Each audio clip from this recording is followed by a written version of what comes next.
अल्हम्दुलिल्लाहि नहमदुहु व नुसल्ली अला रसूलिहिल करीम। आज हमने 29वां पारा पढ़ा है। ये 29वां पारा ना आम पारों से थोड़ा लंबा है, इसलिए थोड़ी तरावी लंबी हुई है जी। 29वें पारे में हमने सूरह मुल्क पढ़ी है। तबारकल्लज़ी बियदिहिल मुल्क व हुवा अला कुल्लि शैइन क़दीर अल्लज़ी खलक़ल मौत वल हयात लियब्लुवकुम अय्युकुम अहसनु अमला। अल्लाह फरमाते हैं उसने मौत और ज़िंदगी को पैदा किया ताकि तुम्हें आजमाए कि तुम में अच्छा अमल कौन करता है। मौत अगर ना होती तो फिर हम जो चाहे करते।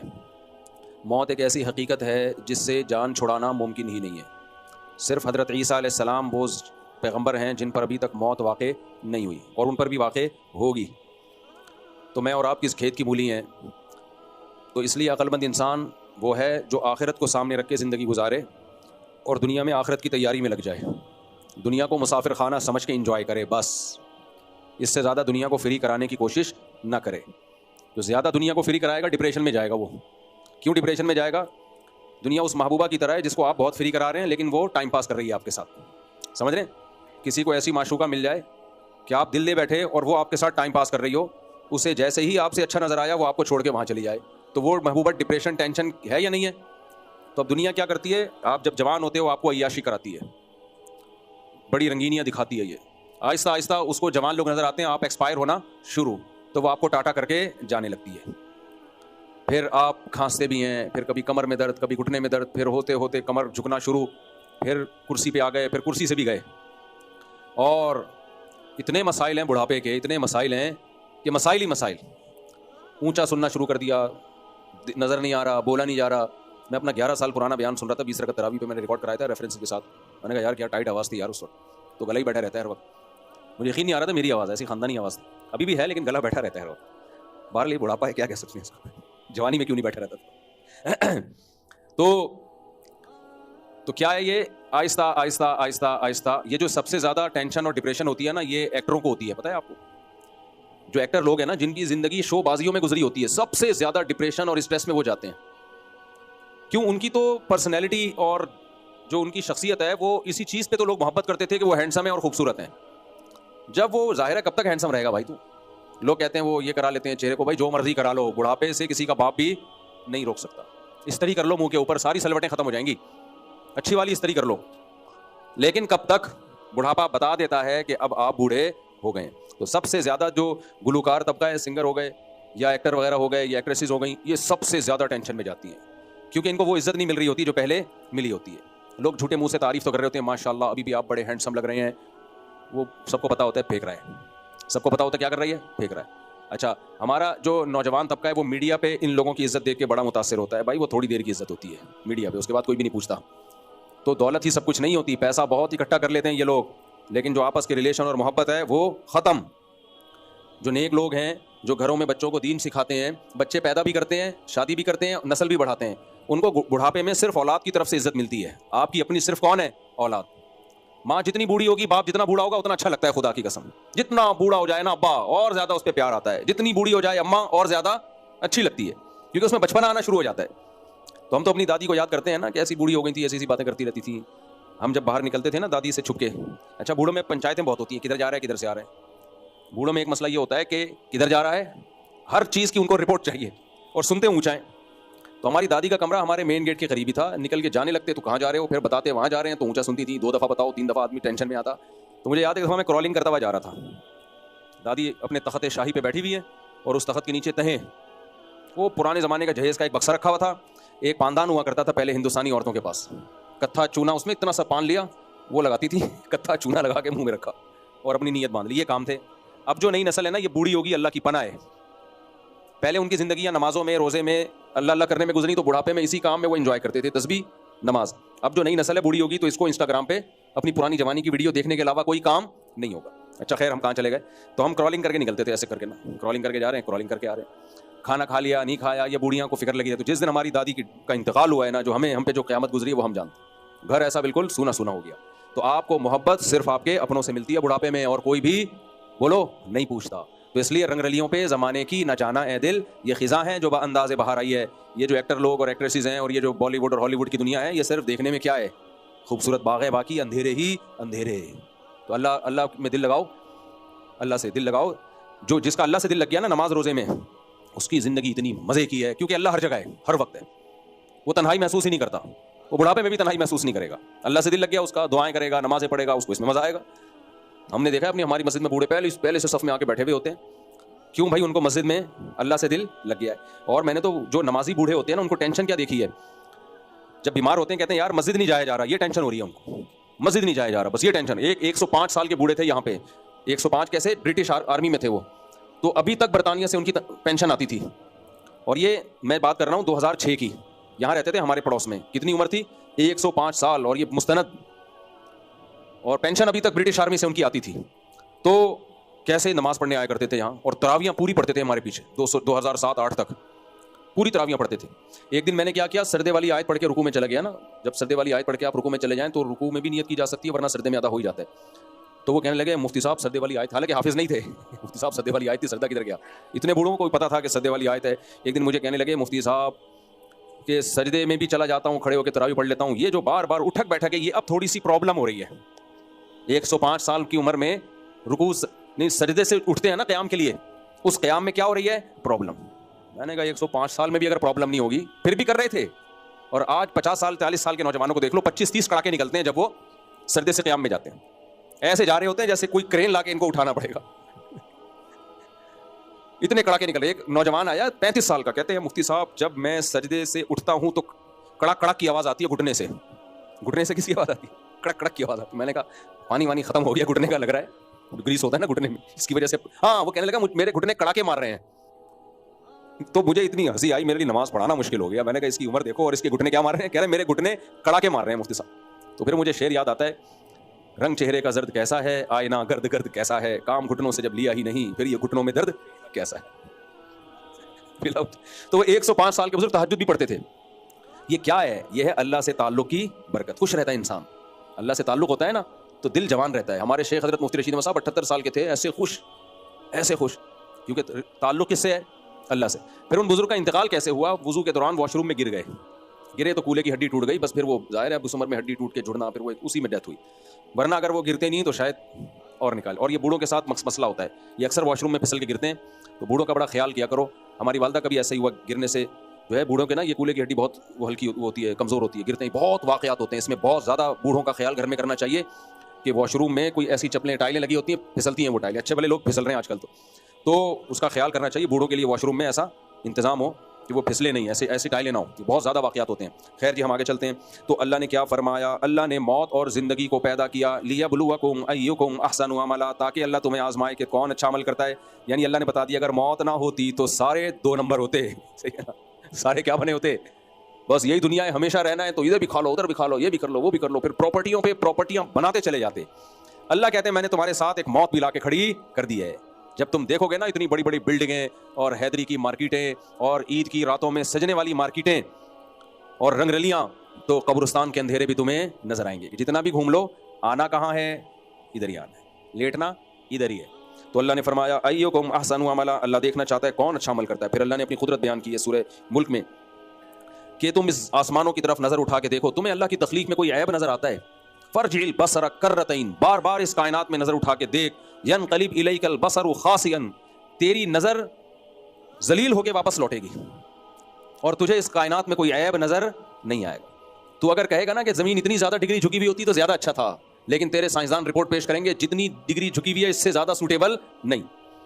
तो अगर कहेगा इतनी बारिश और ज्यादा होती तो ज्यादा अच्छा होता, तो महकमा मौसमियात वाले जो रिपोर्ट पेश करेंगे कहेंगे जितनी बारिश की जमीन को जरूरत है इतनी ही बरस रही है।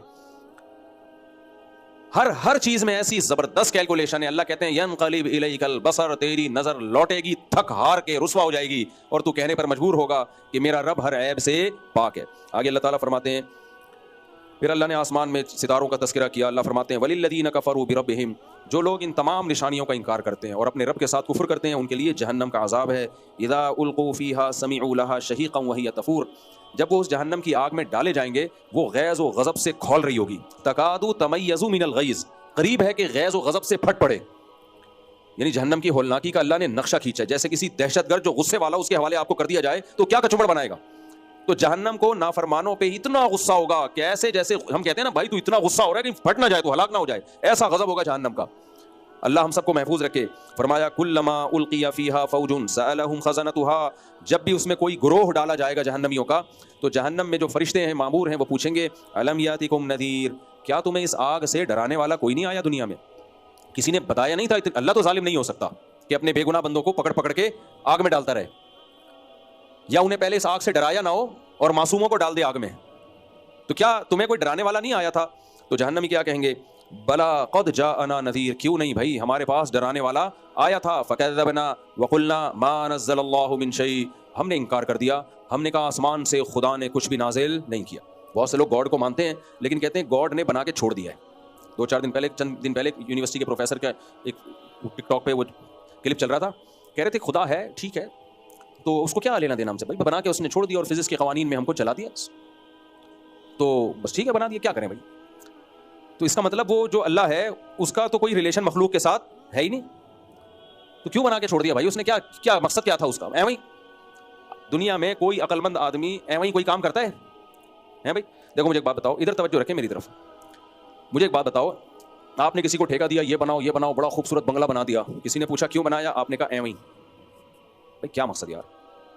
इस बंगले से ज्यादा हसीन क्या है? ये कायनात है, इतनी बड़ी कायनात जिसकी वसातें खत्म नहीं हो रही और उसमें इतना अजीब व गरीब इंसान, पूरी कायनात इंसान के लिए और इंसान पेड़े खाने के लिए, ये नहीं हो सकता।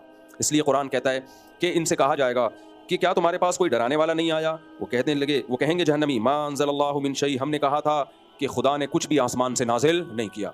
इंसानों की गाइडेंस के लिए ना कोई पैगंबर आया है ना कोई आसमानी किताब आई है। जब कोई किताब ही नहीं है तो हम अपनी मनमानी जिंदगी गुजारेंगे, जो बैनुल अक़वामी रूल्स बने हुए हैं उसको फॉलो करेंगे। खुदा के रूल्स क्या हैं हमें उसकी जरूरत नहीं। अदालत अगर खुला की डिग्री थमा देती है, पाकिस्तान में रहते हैं ठीक है, किसी मुफ्ती से पूछने की जरूरत बोलो ना, अब तो क्या हो गया नहीं कि ये शरन खुला हुआ है कि नहीं हुआ। हमारा दिल चाहेगा शराब पीने का हम पिएंगे, हमारा दिल जिना को चाहेगा हम करेंगे, हमारा दिल माँ बाप के सामने बदतमीजी का चाहेगा तो हम करेंगे। हमारे भी उसी तरह राइट्स हैं जिस तरह किसके राइट्स हैं, बाप और माँ के, कोई फर्क नहीं है। मैरिज शादी करके रहें या गर्लफ्रेंड बना के रहें, ये हमारी पर्सनल लाइफ है, इसमें मौलवियों को टांग अड़ाने की जरूरत नहीं। मौलवियों का इसमें कोई दखल नहीं है। हर आदमी की अपनी निजी लाइफ होती है, पर्सनल लाइफ होती है। आगे जाना चाह रहा था मैं लेकिन अब अच्छा नहीं है। मुझे ही पसंद हो या मुझे शी पसंद हो, ये मेरी चॉइस है, समझ रहे हैं ना।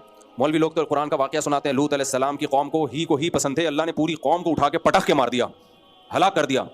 और लूत अलैहिस्सलाम ने कहा इन्नी लिअमलिकुम मिनल कालीन, मुझे सख्त नफरत है तुम्हारे इस गलीज और पलीद अमल से। तो आप सेकुलर लोगों को बताओ, कहेंगे भाई ये निजी मसला है, ये उनकी पर्सनल लाइफ, किसी को पसंद ही। अच्छा इससे बड़ा जुर्म ये कि आप ही हो और आप अपने आप को शी कहना पसंद कर रहे हो, आप शी हो और अपने आप को ही कहना पसंद कर रहे हो। तो जब आपने खुदाई तालीमात का इनकार कर दिया तो फिर आप क्या हो, आज़ाद, जो चाहे करो आप। हमारे एक दोस्त बाहर मुल्क में, तो उनके स्कूल में ना बच्चों को पढ़ाया जा रहा है तुम्हारी मर्जी, तुम शी हो ही हो, खुद फैसला करो। एक बच्चे ने कहा मैं बिल्ली हूँ, मैं खुद फैसला करूंगा। वो दर्द सर बन गया माँ बाप के लिए ना, घर में आके कह रहे मैं बिल्ली हूँ, मियाऊं मियाऊं कर रहा है। बाप परेशान के यार क्या मुसीबत हो गई, कह रहे नहीं मैं, वो बिल्लियों वाले ना वो ड्रेसिंग करके वो सारे स्टाइल बना के वो घूम रहा है। मेरी मर्जी, मेरी निजी जिंदगी है, मैं अगर बिल्ली हूँ तो मैं क्या हूँ। उसके अब्बा ने उसका इलाज कैसे किया, उसको टेबल पे खाने से हटा दिया, बोला बिल्ली वहाँ बैठ के खाती है, यहाँ बैठ के और छीछड़े विछड़े ला के उसके सामने रखती है, तू यही खाएगा। तो अल्लाह का शुक्र है उस दिन से वो जो भी था, मुन्ना था, पप्पू था, जो भी था, बन गया अल्हम्दुलिल्लाह। तो वो कहते थे मा अंज़लल्लाहु मिन शै, अल्लाह ने अपने बंदों की हिदायत के लिए कुछ भी नाजिल नहीं किया। भाई हम आज़ाद हैं। अल्लाह कहते हैं ये मेरे ऊपर बहुत बड़ा इल्ज़ाम है, इंसान को मैंने बनाया और उसको हिदायत नहीं दी। देखो जानवरों को हिदायत की ज़रूरत नहीं है, वो ऑटोमेटिकली नेचर के रास्ते पे चलते हैं, उनके पास दिमाग ही नहीं है सही और गलत को सोचने के लिए। इंसान के पास दिमाग है, इसे गाइडेंस की ज़रूरत है। अगर इसे हिदायत ना मिले ये तो दरिंदा बन जाए। देखो इसकी एक मिसाल, ये मिसाल मैंने अपने वालिद से सुनी है, बहुत दफ़ा बयान में बताता हूँ मैं। मेरे वालिद साहब एक मिसाल देते थे, देखो बच्चा जब पैदा, शेर का बच्चा पैदा होगा ना फ़ौरन दूध पिएगा, आप उसके सामने घास रखोगे नहीं खाएगा, आग का अंगारा रखोगे नहीं हाथ डालेगा। लेकिन इंसान का बच्चा जब पैदा होता है, आग का अंगारा रख दो उसमें हाथ मार देगा और मुंह में भी डाल देगा, कुछ भी रखो, गंद भी रख दोगे उठा के मुंह खाना शुरू करेगा। हालांकि ज़हीन कौन है, शेर का बच्चा या इंसान का बच्चा? इधर मेरी तरफ तवज्जो, शेर का बच्चा ज़्यादा ज़हीन है या इंसान का बच्चा? लेकिन शेर के बच्चे को हिदायत की जरूरत नहीं है। इंसान का बच्चा इतना ज़हीन है फिर भी माँ बाप उसको बताते हैं ये खाना है ये नहीं खाना। इसकी अलामत है कि भाई ज़हीन तो है, इस ज़हीन होने की वजह से ही इसको ज़रूरत है हिदायत की। ज़हीन लोगों का दिमाग चलता है, सही भी गलत भी। शेर का बच्चे के पास इतना दिमाग नहीं है, उसको तो अल्लाह ने डाल दिया भाई तूने यही खाना है। इंसान का बच्चा खोपड़ी इस्तेमाल करता है, कहता है ये अंगारे की तरह क्या चीज़ चमक रही है भाई, कोयला होगा वो गर्म अंगारा, वो कहेगा ये बड़ा झुंझुना टाइप का लग रहा है, ट्राई करके देखो। वो ट्राई के चक्कर में अपनी जबान जला देगा। शेर नशा नहीं करता, गधे नशे नहीं करते, इंसान ट्राई मारता है कि यार एक दफ़ा हम भाई किसी की घड़ी मिली है, इंसान ट्राई करता है कि यार हीरोइन का एक दफ़ा चस्का लगा के देखो, यार सुट्टा लगा शराब पी के देखो। तो इंसान को हिदायत की ज़रूरत है, जानवरों को हिदायत की ज़रूरत नहीं है। तो अल्लाह कहते हैं ये इतने बड़े मुजरिम जिनको जब जहन्नम में डाला जाएगा, अल्लाह कहेगा कि फरिश्ते कहेंगे क्या तुम्हें इस जहन्नम से डराने वाला नहीं आया? वो कहेंगे आया, उलमा भी आए, पैगंबर भी आए, आसमानी किताबें भी आई, लेकिन हमने कहा मा अंज़लल्लाहु मिन शै, अल्लाह ने आसमान से कुछ भी नाजिल नहीं किया।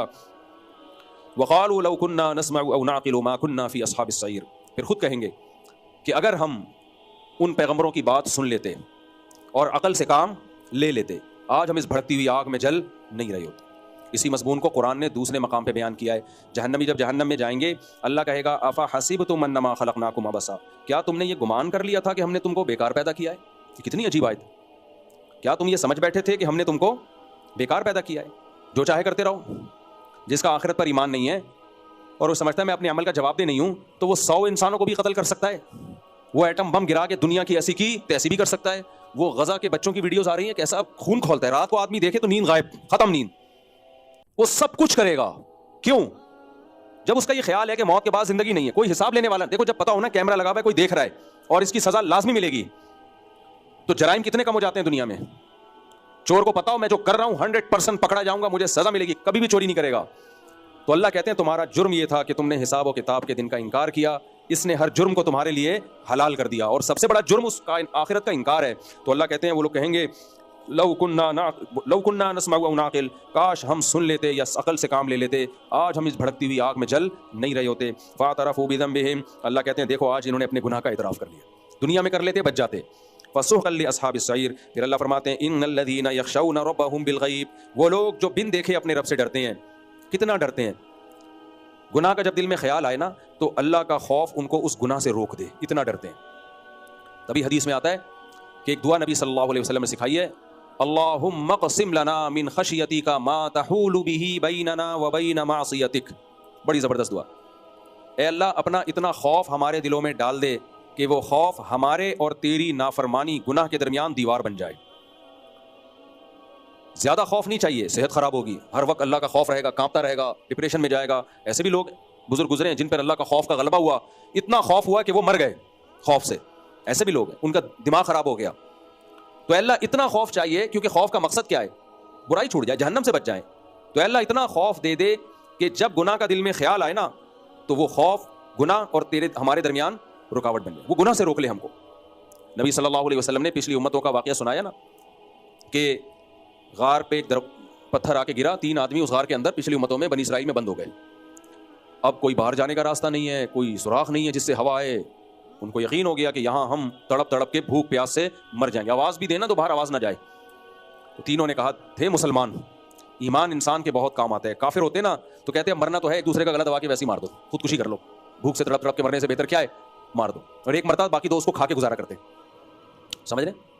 तो तीनों ने दुआ मांगी। तीनों ने कहा भाई देखो, हम में से जिसने जिंदगी में कभी कोई बड़ी नेकी की हो, कोई बड़ी नेकी की हो, आज उस नेकी का अल्लाह को वास्ता देके, बोलो क्या हो गया आप लोग, दुआ मांगो। आज उस नेकी का अल्लाह को वास्ता देके दुआ मांगो। करामत का एक वाकया भी मैं और सुनाऊंगा आपको। इतने फज़ाइल अमाल में शिर्क भरा हुआ है। करामत से इंसान को मोटिवेशन मिलती है, दीन पे चलने की तौफीक मिलती है करामत के वाकयात सुन के। शिर्क जब फैलेगा, जब शिरकिया दिमाग से आप, ईसाई ज़हनियत से आप मुझसे और करामतों में गौर करोगे। तो ये मुझे याद दिलाना, हमारे महल्ले के एक बुजुर्ग की करामत सुनाऊंगा मैं इंशाल्लाह। तो हमको करामतों पे लगा दी इन लोगों ने, हम तो करामतें सुनाते ही नहीं थे, हम तो सीधे कुरान की सुनाते थे। इन्होंने इतना करामत किया कि मुझे इतनी करामतें याद आती हैं मुस्तनद ज़राए से। तो पार्सल करो भाई। सवाल पैदा होता है फिर, ये करामतें सुना यानी कुरान यानी करामतें सुना रहे हो भाई, अल्लाह दिखा क्यों रहा है करामतें? जिसके साथ करामत होती है तो करामत का फाइल कौन होता है? अल्लाह होता है ना, तो वो दिखा क्यों रहा है? फिर अल्लाह ने कुरान में करामतें सुनाई क्यों हैं? हमारे नबी ने कितने वाकयात सुनाए हैं करामतों के, बहुत से वाकयात। खुद हमारे नबी के साथ कितने मोजज़े हुए, मुहद्दिसीन ने, असलाफ ने करामतों के वाकयात नकल क्यों किए? इसलिए कि हुए हैं ना। एक दफ़ा मैंने शहीद के खून की जब खुशबू सूंघी ना, तो मैंने बयान में बताया, एक साहब कहने लगे अरे भाई इन चीज़ों में लोगों को नहीं लगाओ। मैंने कहा अल्लाह ने शहीद के खून की खुशबू पब्लिक को सूंघाई क्यों? अगर लोगों को बताना नहीं था, अल्लाह उसको छुपा के रखता। तो अल्लाह जब अपनी कुदरत अगर दिखा रहा है और मुस्तनद ज़रिए से हम तक पहुंची है, तो उसको बयान करने में कोई हरज नहीं है। हाँ, इसकी वजह से कुरान और सुन्नत को नहीं छोड़ा जाएगा। मसाइल कुरान और सुन्नत ही से सीखे जाएंगे, करामतों से दीन पे यानी सीखा नहीं जाता, शरीयत नहीं चेंज होगी इससे। तो खैर, तो नबी सल्लल्लाहु अलैहि वसल्लम ने फरमाया, तीनों ने दुआ मांगी अल्लाह ताला से। एक ने कहा कि ए अल्लाह, एक मजदूर था मुझसे, मैं जल्दी जल्दी सुना रहा हूँ मुख्तसर करके। मजदूर था, नाराज़ होकर चला गया, उसकी उजरत मैंने संभाल के रख ली, फिर उसकी उजरत मैंने कारोबार में लगाई, ज़मीन पे लगाई, होते होते बरकत होते होते गाय भैंसे, वो जो भी उस भैंसे तो नहीं होती थी, जो भी उस ज़माने में बकरियों का रेवड़ भेड़ वेड़, इतना कारोबार में अल्लाह ने बरकत दी। कई सालों के बाद वो आया कि भाई मेरे पैसे दो। तो मैंने कहा भाई मैंने तो तुम्हारे पैसों से ये रेवड़ पूरा पूरा जो है ना बिज़नेस बना लिया है, तो ये सारा तुम्हारा ही है। तो उसने कहा ठीक है दे दो ले गया वो, ऐसा ठीक। शरई मसला तो ये है कि उसमें ज़मान वाजिब होता है, जितने पैसे थे उतने ही बनते हैं शरई तौर पर, यानी इस पर लाजिम नहीं था ये, क्योंकि वो दैन बन गया, या तो गसब होगा या दैन का हुक्म होगा, दोनों का अलग अलग। मैं भी उस शरई डिटेल में नहीं आता, लेकिन उसने तकवे का तकाजा कि भाई इसी की रकम से किया है तो सारा कौन ले ले, तुम ले जाओ। वो भी ऐसा नींबू निचोड़ निकला कि एक भेड़ भी नहीं छोड़ के गया, सारा ही ले गया। अब इसके दिल में अल्लाह का खौफ था, पैसा कुर्बान करना अल्लाह के लिए बहुत मुश्किल है। कहने लगा अल्लाहुम्मा इन कुन्तु फ़अल्तु ज़ालिका इब्तिग़ाअ मरज़ातिक फ़क्शिफ़ अन्ना मा नहनु फ़ीही। ऐ अल्लाह, अगर मैंने ये तुझे राज़ी करने के लिए किया तो जिस अज़ाब में आज हम मुब्तला हैं, अल्लाह इस अज़ाब को हमसे दूर कर दे। नबी ने फरमाया पत्थर थोड़ा सा लुढ़क गया। ये नबी करामत के वाक़यात सुना रहे हैं कि नहीं सुना रहे? नहीं आई मेरा ख्याल है बात। तो ये तो फिर नबी सल्लल्लाहु अलैहि वसल्लम पे माज़अल्लाह इल्ज़ाम होता है, या रसूलुल्लाह आप कुरान और सुन्नत से हटा के करामतों पे लगा रहे हैं। ये बनता है इतराज़? भाई कुरान और सुन्नत में करामतें हैं तो ये कुरान और सुन्नत से हटाया नहीं जा रहा, ये कुरान और सुन्नत पे चलाने के लिए। ये नेक अमल करोगे तो कैसे कैसे वाक़यात होते हैं अल्लाह के। तो अब कोई क्या दुआ का कबूल होना करामत नहीं है, दुआ का इस तरीके से कबूल होना करामत है। दुआएं तो सब सुबह शाम मांगते हैं, हम भी मांगते हैं, आप भी मांगते हैं। ये थोड़ी हुआ है अल्लाह से मांगा और फरिश्ता उतरा और पैसे डाल के जेब में चला गया, ऐसा थोड़ी होता है। अगर एकदम से ऐसा हो गया तो ये क्या है, ये तो फिर करामत है। तो फिर उस शख्स ने दूसरे ने दुआ मांगी। अच्छा देखो, अल्लाह की भी रहमत, अल्लाह चाहते एकदम से पूरा पत्थर हटा देते ना, लेकिन अल्लाह उन बकियों का अमल भी लाना चाहते थे कि सिर्फ ये एक महबूब अमल नहीं है, और भी महबूब अमल है। दूसरे ने कहा ए अल्लाह, मैं बकरियां चराता था, रात को जब घर आता तो दूध निकाल के सबसे पहले अपने माँ बाप को पिलाता और फिर खुद पीता, बच्चों को पिलाता। जब मैं घर आया देर हो गई, मेरे माँ बाप, बूढ़े माँ बाप सो चुके थे, प्याला लेके मैं उनके सिरहाने खड़ा रहा। मुझे गैरत आई कि अपने बच्चों को पहले पिलाऊं, अपने माँ बाप को बाद में। आज माँ बाप के सामने अपने बच्चों को तरजीह दे रहे होते हैं, अपने बच्चों के लाड और नखरे उठा रहे होते हैं अपने बाप और अपनी माँ के सामने। बहुत बड़ी बेगैरती है भाई। बच्चों को भी बताओ कि पहले कौन है, ये हैं दादा दादी नाना नानी, ये पहले हैं बेटा, इनका हक पहले है, इनके आराम के लिए तुम्हें कुर्बानी देनी पड़ेगी, तुम्हारे आराम के लिए इनसे कुर्बानी नहीं दिलवाएंगे हम। बच्चों को बदतमीज बना के अपना बुढ़ापा बेड़ा कर रहे होते हैं ये। तो हाँ, उसने क्या किया, उसने कहा या अल्लाह, मैं सारी रात अपने माँ बाप के सामने दूध का प्याला लेके खड़ा रहा, जगाया भी नहीं कि नींद खराब होगी, और गया भी नहीं कि ऐसा ना हो आँख खुल जाए और भूख से परेशान हो। पूरी रात यहाँ तक कि सुबह हो गई, जो सुबह सादिक का वक्त, उनकी आँख खुली तो उनको मैंने दूध पिलाया। अल्लाहुम्मा इन कुन्तु फ़अल्तु ज़ालिका इब्तिग़ाअ मरज़ातिक फ़क्शिफ़ अन्ना मा नहनु फ़ीह। ए अल्लाह, मैंने ये सिर्फ किसके लिए किया, तेरे लिए। उनसे क्या लेना था बूढ़े माँ बाप से? बूढ़े माँ बाप की खिदमत किसके लिए होती है? अल्लाह के लिए होती है। तभी अंग्रेज़ों से बूढ़े माँ बाप की खिदमत नहीं होती, क्योंकि ये अल्लाह के लिए होता है। अंग्रेज़ से कस्टमर का बहुत अच्छा डील करता है गोरा, एयर होस्टेस बहुत तमीज़ से बात करती है, क्योंकि ये अल्लाह के लिए नहीं है, ये कंपनी के लिए है। कितने अच्छे अखलाक होते हैं ना एयर होस्ट। आप लोग सबने सफ़र किया होगा, उम्र तो बहुत से लोगों ने किया ही हो। कितने अच्छे सफ़र होते हैं, उम्र पे जाते ही वहाँ शुरते जो मिलते हैं उनके अखलाक देखो। तो वो जो एयर होस्टेस के इतने अट्रैक्टिव खूबसूरत अखलाक, और जितनी महंगी सीट होगी ना अखलाक उतने ही अच्छे। बिजनेस क्लास में जाओगे और अच्छे, कतर और एमिरेट्स के बिजनेस में जाओगे हटो बच्चों किस्म के अखलाक। क्योंकि मैंने तो हर किस्म के एयरलाइन में सफर किया है ना, तो जितना महंगा बिजनेस क्लास टिकट होगा ना, अखलाक का रेशो, इकोनॉमी में जाओगे मुनासिब अखलाक, क्योंकि वहां एयर होस्टेस की तनख्वाह क्या है, वो भी मुनासिब तनख्वाह है। 2-4 दफा बदतमीजी करो, गुस्सा करेगी, तमीज से बैठो, जहाज है तुम्हारे बाप का घर नहीं है। ज्यादा अगर बदतमीजी पे आ गया और थोड़ा बिजनेस क्लास में, जरा अच्छी वाली बिजनेस क्लास में चले गए तो उसमें और अच्छे अखलाक, और अपर लेवल के बिजनेस क्लास में चले गए अखलाक ही अखलाक मिलेंगे आप। तो ये जो अखलाक हैं ये किसको खुश करने के लिए? अल्लाह के लिए। एयर होस्टेस तुम्हारी क्या लगती है? ये कंपनी को खुश करने के लिए। तनख्वाह भाई मुस्कुरा के बात करने के ही तो पैसे मिलते हैं, वरना ये दही रायता और बिरयानी तो हम घर में भी खा लेते हैं। जहाज में जो हमें इतना महंगा मिल रहा है सब कुछ पेश करने के हैं।